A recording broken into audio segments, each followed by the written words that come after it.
Tim with Life Center Ministries. Today we're going to be breaking down Romans chapter 12 from the New Living Translation. I'll post a QR code briefly. Scan that, will take you to our website if you're interested in learning more about Life Center Ministries. So in chapter 12, Paul shifts from theology to lived discipleship, you could say. Paul moves from what God has done to how believers must now live in response to that. So after 11 chapters explaining sin, justification, sanctification, election, mercy, and grace, Paul now addresses transformation. Picking up in 1, a living sacrifice to God. And so, dear brothers and sisters, I plead with you to give your bodies to God because of all he has done for you. Let them be a living and holy sacrifice, the kind he will find acceptable. This is truly the way to worship him. So Paul starts with this "and so," this transition phrase here. Paul is connecting this directly to the previous portion of this letter, which we call chapters 1 through 11. Paul is saying, because God justified you, indwelt you, and showed mercy to Jew and Gentile alike, here is the only reasonable response. And then he says, I plead with you. This is emotional urgency by Paul here. He's not just suggesting them, he's literally begging them to listen. And he's begging them to give your bodies, he says, not just thoughts or feelings, but embodied obedience. In the ancient world, sacrifices were physical. So Paul is intentionally keeping that imagery here. And he says to be a living and holy sacrifice. So unlike Old Testament sacrifices, this one keeps breathing. This sacrifice is ongoing, it's daily, it's voluntary. Holy means set apart, no longer owned by the self. And he says, this is truly the way to worship him. And so Paul is saying that offering your whole life to God is the only logical, authentic response to God's grace. Singing songs is praise. Giving your life to God is true worship, according to Paul. Verse 2. Don't copy the behavior and customs of this world, but let God transform you into a new person by changing the way you think. Then you will learn to know God's will for you, which is good and pleasing and perfect. So Paul says in verse 2, don't copy the behaviors and customs. The Greek word here implies being pressed or formed into a mold. The truth is, we are all being formed or discipled by something or someone. The world disciples through habits, narratives, values, reward systems, etc. And Paul talked about earlier in Romans that total autonomy is a myth. Everyone is being shaped or formed by something. And then he says, let God transform you. The Greek word here is metamorpho, metamorphosis in English. You cannot transform yourself. You can only yield to the Holy Spirit. We do not manufacture this change. This implies a deep internal change from the inside out, similar to a caterpillar becoming a butterfly. And he says, by changing the way you think, renewal of the mind precedes renewal of behavior. According to Paul, Christianity is not about behavior modification, but about correcting our perspective. Right living flows from right seeing. And then finally, he says, then you will learn to know God's will. So God's will is made more plain to us as this change happens. I don't believe God's will is hidden from surrendered people. I don't believe, I think if we are struggling sometimes to know the right thing to do, oftentimes we need to surrender. God's will is discerned through transformation, not guessing through anxiety, according to Paul. Verse 3. Because of the privilege and authority God has given me, I give each of you this warning. Don't think you are better than you really are. Be honest in your evaluation of yourselves, measuring yourselves by the faith God has given us. So Paul confronts here in verse 3 the spiritual pride. Humility is not thinking less of yourself, it is thinking of yourself accurately. Honest evaluation, not comparing yourself with others. This also speaks to the importance of self-reflection. This is a necessity in the life of a Christian. Verse 4, just as our bodies have many parts and each part has a special function, so it is with Christ's body. We are many parts of one body, and we all belong to each other. So Paul uses the human body here to explain the functions of the church. A hand cannot do the job of an eye, etc. He is emphasizing unity and interdependence. Lone Ranger Christianity is not a thing.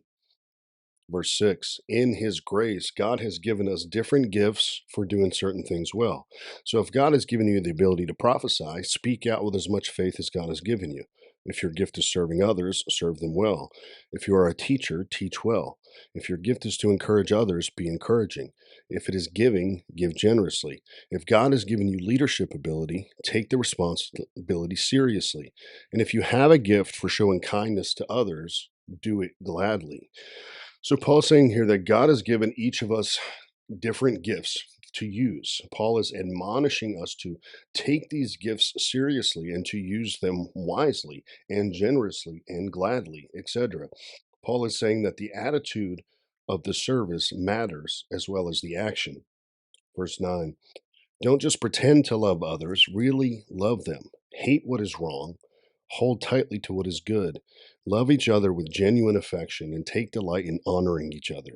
Never be lazy, but work hard and serve the Lord enthusiastically. Rejoice in our confident hope. Be patient in trouble and keep on praying. When God's people are in need, be ready to help them. Always be eager to practice hospitality. So when you look at the Greek here, Paul is saying to love without hypocrisy is the literal translation. Take off the fake mask of politeness and really mean it. He is warning against performative Christianity here. This is similar to when someone helps somebody else, but then talks about them the moment they leave, or they help somebody else only to later complain about it. Things like that. Doing nice things and then letting everybody know what you did to be seen rather than just out of love for others. And then Paul goes on to describe the texture of this love. In verse 10, the Greek word for genuine affection refers to family love. The church is not a business, it's a family. Christian love is active, costly, inconvenient at times. It's habitual and it's community oriented. And then in verse 13, Paul says to practice hospitality at the end. And the literal translation here is to pursue strangers and make them feel like family. Paul is saying to pursue strangers and make them feel like family. That's what he means by practice hospitality. Verse 14, bless those who persecute you. Don't curse them. Pray that God will bless them. Be happy with those who are happy and weep with those who weep. Live in harmony with each other. Don't be too proud to enjoy the company of ordinary people. And don't think you know it all. So he starts here with bless those. This reflects Christ's teaching at the Sermon on the Mount. It is unnatural to do this, to bless those who curse you. It does not come natural, which is precisely the point. The Christian faith is not designed for cultural comfort. Faithfulness to God often attracts opposition. Paul is not asking us to deny pain or injustice, but to refuse spiritual retaliation. He says to celebrate the successes of others with them, to not to be envious or jealous, and weep with those who are weeping. And this looks like empathy over advice. It looks like presence over lectures or explanation. Paul is not saying to fix those who weep. He's saying to enter their grief with them. The mature believer learns to carry another's emotional weight without making it all about themselves. True Christian compassion costs emotional energy, and it's often inconvenient. In verse 16, Paul here is saying to be intentional. It says, live in harmony with each other. Don't be too proud. He's saying to be intentional in our relationships here. Harmony requires listening, it requires restraint and humility. Then he directly attacks the culture of the day. In the Roman world, status defined everything. Paul rejects this entirely, as did Jesus, as should we. The Christian community is not built around intelligence, influence, wealth, or spiritual notoriety. It's built around shared grace. Then Paul ends in 16 warning against intellectual arrogance and spiritual overconfidence. Being teachable is a virtue. A know it all closed mind signals fear, it signals pride, and if it signals someone who would rather be right than formed spiritually. Verse 17, never pay back evil with more evil. Do things in such a way that everyone can see you are honorable. Do all that you can to live in peace with everyone. Dear friends, never take revenge. Leave that to the righteous anger of God. For the scriptures say, I will take revenge. I will pay them back, says the Lord. Instead, if your enemies are hungry, feed them. If they are thirsty, give them something to drink. In doing this, you will heap burning coals of shame on their heads. Final verse, don't let evil conquer you, but conquer evil by doing good. So Paul says here to never pay back evil with more evil. He's saying that justice belongs to God. When we take revenge, we are assuming God's role as judge. When you pay someone back, you are stepping into a job that you're not qualified for. Then he says, do all that you can to keep the peace. Now, sometimes peace is not possible if the other person refuses it. Our responsibility is to ensure that the brokenness is not coming from our end. Then he quotes Deuteronomy 32:35 here to make his point. And then in verse 20, Paul uses the burning coals metaphor. Now, this phrase is often misunderstood, so let's look at this more carefully here. Paul is quoting Proverbs 25, 21, and 22 almost verbatim. This is not a subtle form of revenge. This is not a way to make them feel worse. This is not a passive aggressive spiritual weapon. This is not a promise that kindness will humiliate enemies into submission. If burning coals is read as emotional punishment, it directly contradicts what Paul just wrote in verse 17, never pay back evil with more evil. And it contradicts verse 19 that God will take revenge.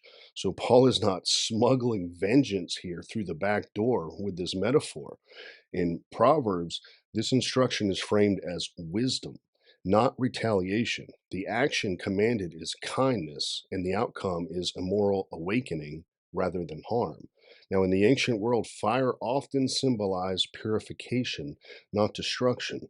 Coals were associated with refining, with cleansing, and with exposure. So there's strong historical evidence here that Paul was referring to the image of a shame ritual. That's what it was called, where carrying hot coals on one's head was a public sign of remorse. It symbolized an acknowledgement of wrongdoing and a desire for restoration.